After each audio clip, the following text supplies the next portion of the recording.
പണ്ട് ഒരു കാട്ടിൽ ഒരു കടുവ താമസിച്ചിരുന്നു.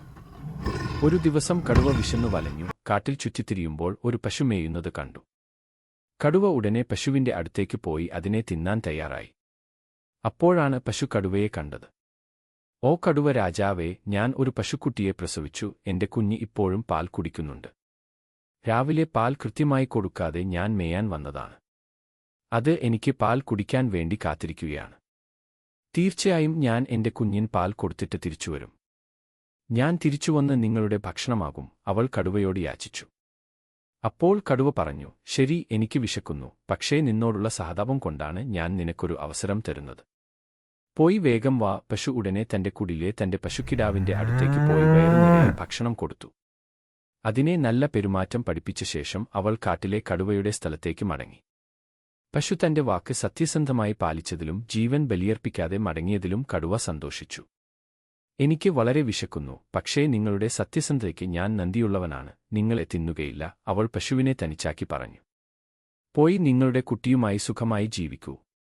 കടുവയുടെ ദയയ്ക്ക് നന്ദി പറഞ്ഞ പശു തന്റെ കുട്ടിയുമായി സുഖമായി ജീവിക്കാൻ തന്റെ കുടിലേക്ക് മടങ്ങി.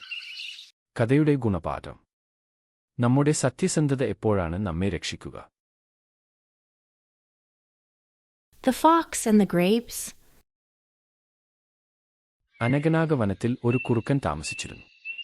വേനൽക്കാലത്ത് ഒരു ദിവസം കുറുക്കൻ ചുറ്റിത്തിരിഞ്ഞു, പക്ഷേ ഭക്ഷണമൊന്നും കണ്ടെത്തിയില്ല. കൂടാതെ കുറുക്കൻ ആരോഗ്യം മോശമായിരുന്നു, നടക്കാൻ പോലും കഴിഞ്ഞില്ല. കഴിക്കാൻ എന്തെങ്കിലും കിട്ടിയാൽ നന്നായിരിക്കും എന്ന് കരുതി അത് ചുറ്റും നോക്കി. അത് വളരെ വിരസമായിരുന്നു. പിന്നെ അത് ഒരു മുന്തിരി മരം കണ്ടു.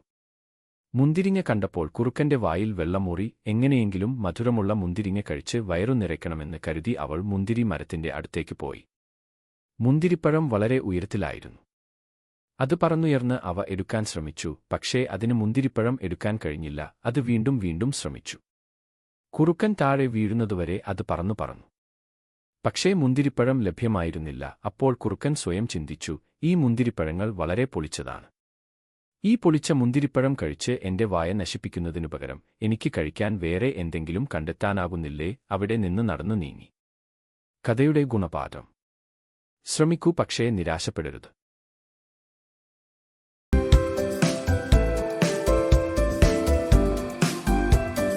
Please subscribe my channel for more videos.